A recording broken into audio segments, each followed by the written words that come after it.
Marcus, I heard things were going well now. I simply came by to see how you're doing, seriously. Checking in. Interesting words from a person who disappeared in February, 3 years ago, without even leaving a forwarding address. It was a tough time for us both, Marcus. The bills, the pressure. I couldn't have been strong enough for you. When you left, it was difficult. And when you came back, it was prosperous. I don't need anger, that is obvious enough. Derek said you'd be cold about this. He mentioned the new contract, and we thought by now, maybe it's time. So he called you before coming here today. This implies you and Derek have been talking regularly, not just in the past, but currently. No, it wasn't, Marcus. The situation was complicated. During all that mess, only Derek kept in touch with both of us. This is a pocket watch my grandfather gave me, the week before the electricity was cut. You never asked me about it. Not once. I was scared, Marcus. All the pieces were falling apart, and I didn't know how to look you in the eye, or that watch. Fear is honest. But not saying a word about Derek isn't fear. That's a decision you made each day for 3 years. You don't have the whole story. Derek and I were simply attempting to understand our feelings. It was never against you. Lena, I signed the lease for this office 11 months ago. 6 months before you called me again. Consider what that timeline indicates. You knew that I would come back. You have been waiting here this entire time. Did you make this all up too? Derek, sit down. I had a very interesting talk with Lena.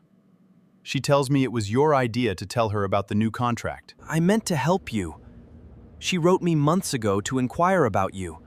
I didn't believe there was harm in saying you had a contract. Months ago. But it's not one call. You've been giving her information on my life, my business, my recovery, as if you're my partner.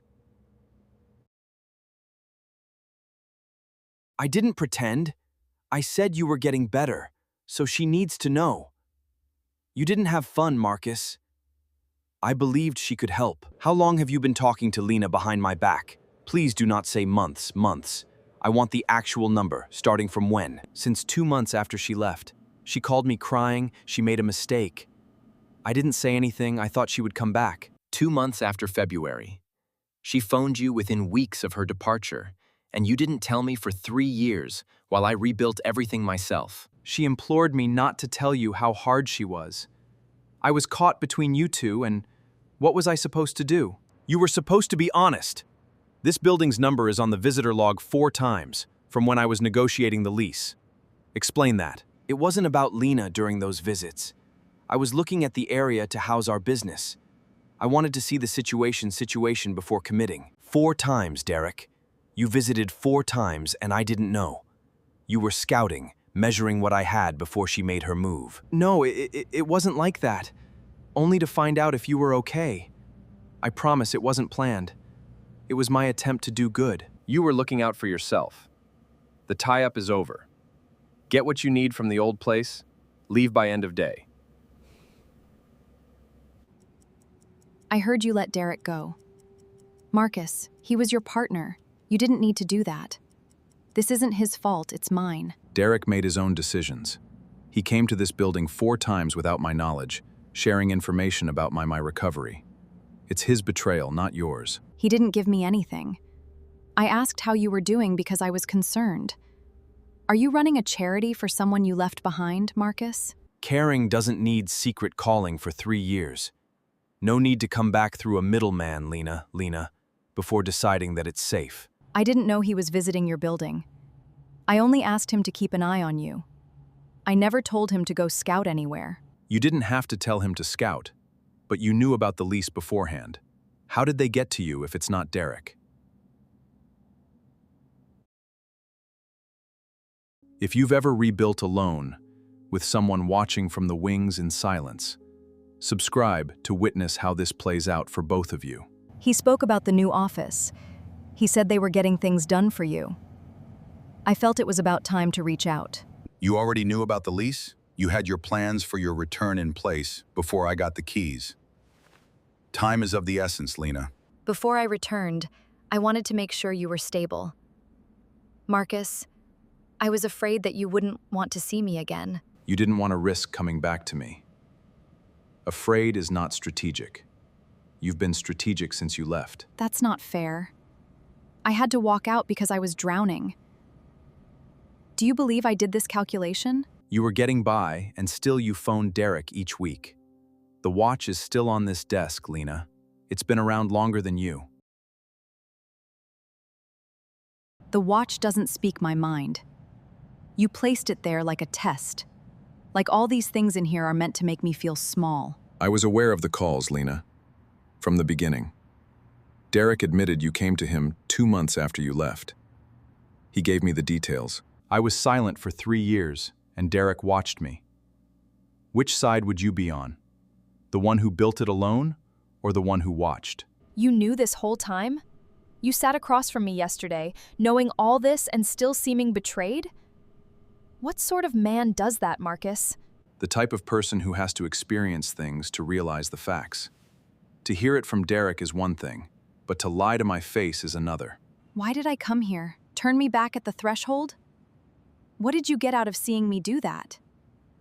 What did you get? Clarity. I had to hear you when you thought that I didn't. I wanted to find out whether you'd play it straight when it counted. That's mean, Marcus. You played with my life. You judged me while pretending to be hurt. And that is not strength, that's revenge. Revenge would be screaming. I just sat and waited for you to reveal yourself. It's not cruel to be patient, Lena. It's just clear. There was something between Derek and I. Not what you think. You shut everyone out, and calls turned into months of relying on him, Marcus. Derek was telling you more than this, Lena. He was getting ready. He set up those 4 visits, tallying his gains from me, before I caught him. Take from you? Derek was your partner. No, Marcus, I never knew. I figured he was just keeping me up to date with you. Derek used you as his business contact. You entered through my door. But you were too preoccupied with leaning on him. I didn't realize he was using me. I thought he cared. I was mistaken about Derek. But I didn't know, Marcus. I really wasn't aware. Whether you knew or not doesn't matter. Over the 3 years you leaned on Derek, and when the lights went on, you came back. That's the truth. Explain, Marcus. I know that's all my fault, all of it. I left, I didn't say anything. But I'm here now. Doesn't that count? You're here because my name is on the door. That is circumstantial, not a character trait. When there was nothing, you didn't stand with me, Lena. I loved you. I still love you. It was the worst thing I ever did, and took 3 years to get back to. February is not the month love leaves. Don't call another man for 3 years, you're in love. It's not love, Lena, it's too late guilt. 24 years old, I was very scared. The electricity was cut off and so was the rent. I didn't know how to be the strong one. What do you remember when you think of the watch? That I should keep the guilt forever? So what now? What do I do with this? Keep it. There's got to be something to justify this. The watch won't respond, but it lets you know I didn't need you to live. Leave through the door you came in. It's the nighttime, and it's my name. The next time you hear of me, I'll be picking, Lena.